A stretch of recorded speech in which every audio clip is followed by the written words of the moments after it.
Hi, this is Jeff Zeig, and here I am in Boston, Massachusetts, where I've just been involved in conducting a master class for my training group here in Boston, and I'm here with another 5-minute tip for therapists.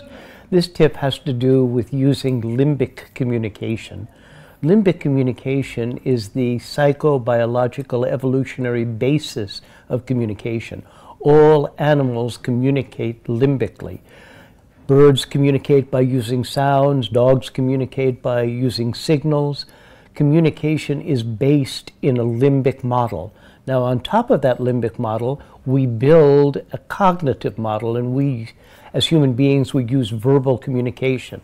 Now, verbal communication can get us very far, and if we can do therapy and we can help the patient by giving the patient information, we can stop there. But if we think about it, human problems are located limbically. They're not located cortically. If the human being can think their way through a problem, then probably that human being is not going to be involved in needing therapy.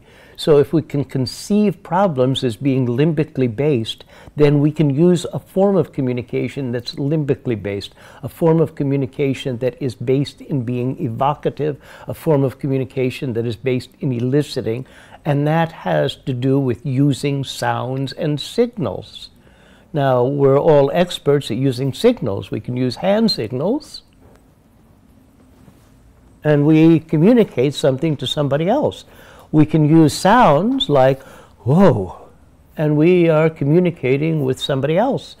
Now, when we really want to communicate something conceptually, not just informatively, when we want to communicate a concept could be being motivated, being responsible, being curious, being connected. We communicate those concepts mostly limbically. So if we want to communicate a deep empathic resonance with a depressed patient, we could communicate, well, what you're feeling now is,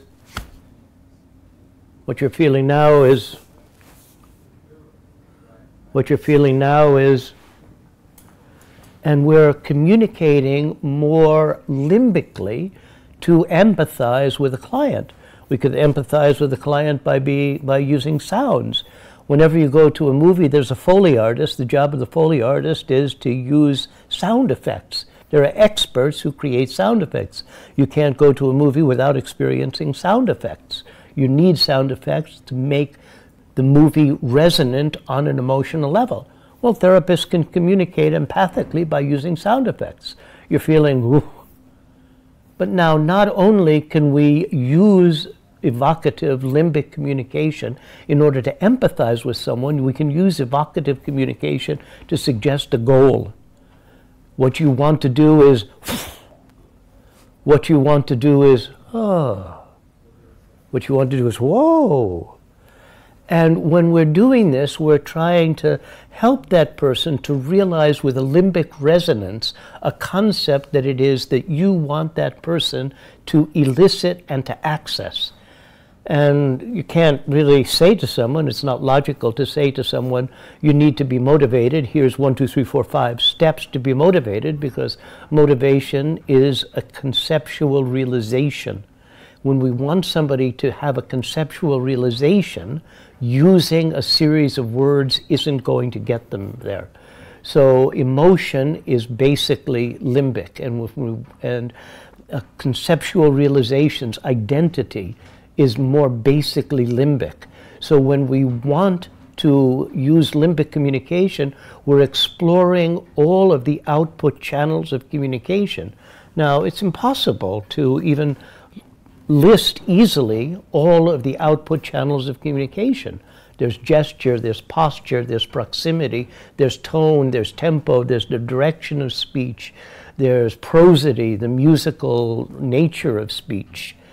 And what we see, for example, when we study Milton Erickson, is that over the course of his career, he explored using all of the different output channels of communication, demonstrating that not only could these have a psychological, social effect, but they could have a physiological effect. For example, in one experiment that Erickson was doing with the locus of sound, he wanted to demonstrate that the locus of sound alone the direction of sound was sufficient to cause a physiological effect. Well, he was working with a patient who was known to have motion sickness. That was a given. The patient had motion sickness. So Erickson started an induction because the man had seasickness, and if he was on a boat and the boat was wobbling in uncertain seas, then the man had motion sickness. So Erickson started to do a neutral induction. The man had his eyes closed, and as Erickson was doing the induction, he started to sway from side to side, mimicking the way in which somebody on a boat would hear sound when talking to another person, and the man developed motion sickness.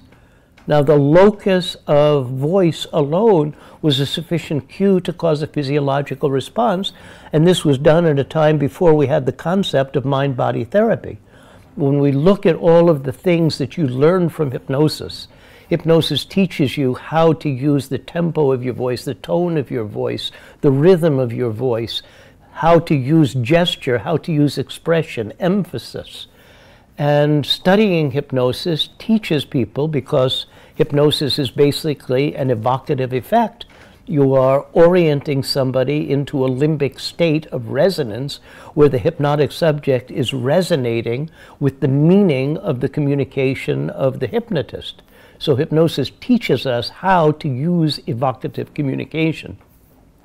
What I have done over recent years is to practice this. When I want my person, my client, person who I'm talking to feel their capacity to alter their state, it's at those moments that I explore what are evocative methods, what are limbic methods of communicating that can help somebody to suddenly realize a capacity that has been previously dormant. This is Jeff Zeig. Here I am in Boston with another 5-minute tip for therapists. Thank you very much.